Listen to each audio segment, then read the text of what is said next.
Dejali ste, da zdaj stranke že razdeljujete, mislim, 88 teh volilnih mest skupaj. Verjetno zdaj zmanjkuje časa za pridružitev novih, ne? Ker verjetno boste mogli kar kmalu popolniti to listo za državni zbor za volitve.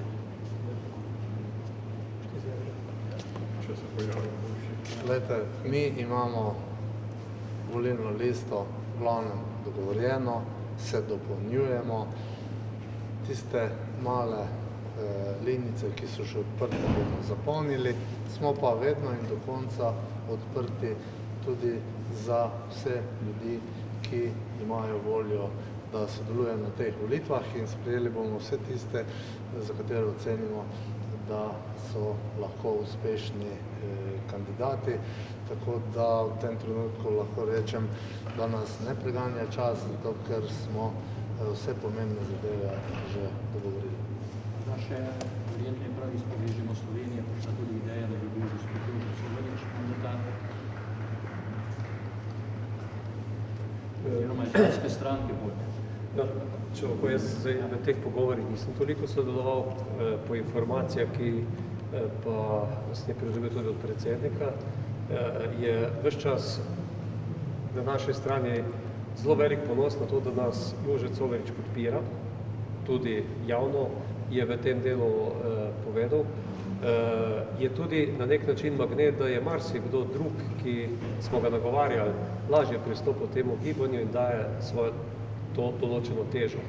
V tem političnem prostoru so te odločitve na koncu, ali sprejmeš izziv biti, ne vem, v evropskem formatu smo o tem govorili, špicen kandidat, pri nas kandidat za mandatarja ali ne, nekaj, kar človeka zahteva neko trezen premislek, in Jože je v zaključnih razmišljanjih in v kratkem se bo do tega tudi javno opredelil. Danes pa sam še tudi ne vem in tudi on bo to odločitev prepričal. Poleg tega ste dejali, karkoli, hipotetično, ste pripravljeni se povezati s bilo katerim mandatarjem, zdaj javno mnenjskih najbolj kaže, recimo gospodu Janši pa gospodu Golobu, ste pripravljeni tako v povezavi z enim ali z drugim? Hipotetično se bomo pogovarjali po volitvah. Mi se bomo pogovarjali z vsemi, ki bomo izvoljeni v državni zbor. Dogovorili se bomo pa s tistimi, ki se bodo usmerili naprej in ki bodo naslovili tista ključna vprašanja, ki so pomembna, da danes v času, ko se na novo mešajo karte v Evropi, v svetu, gledajo na stvar tako, da bomo zagotovili Sloveniji enakomeren razvoj za vse regije, ki bomo vsem prebivalcem Slovenije omogočali v večji meri to, da bomo delali tisto, kar je pomembno, da se ne bomo izgubljali v ideoloških razpravah. Hvala. Kaj pa bo uspeh vašega gibanja na volitvah? Kako razmišljate? Mislite v procentih ali kako drugače? Mi se že zavedamo tega, da je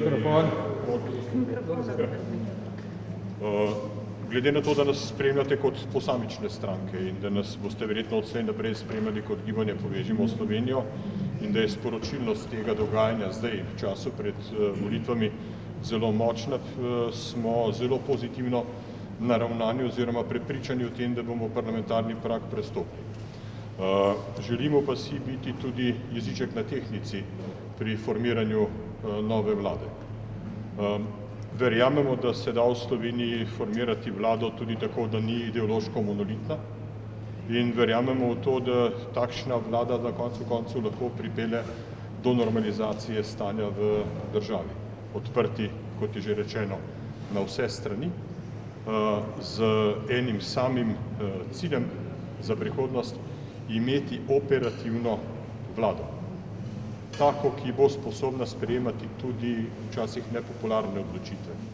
Veste, po covidu, po teh velikih pomočeh, po tiskanju denarja Evropske unije, pride tudi čas streznitve in pride čas za boj za ne samo evropske, tudi ostale trge.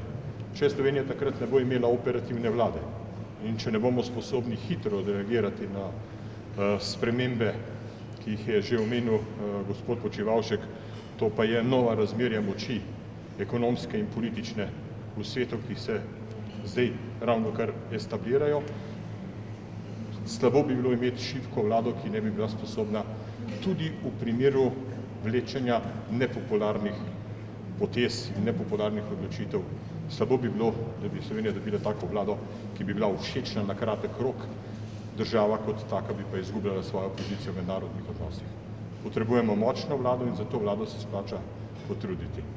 Vprašanje, ki ga naslavljate nam, je pravzaprav vprašanje, ki ga mi preko vas naslavljamo vsem ostalim političnim strankam. Ali ste sposobni po zaključenih volitvah zakopati bojne sekire in sestaviti eno močno vlado, ne glede na ideološke razlike, ki so v preteklosti v veliki meri krojile politični prostor? To je vprašanje za vse, ne samo za nas. Mi menimo, da mi smo. Bazen je pa potem tudi na delu.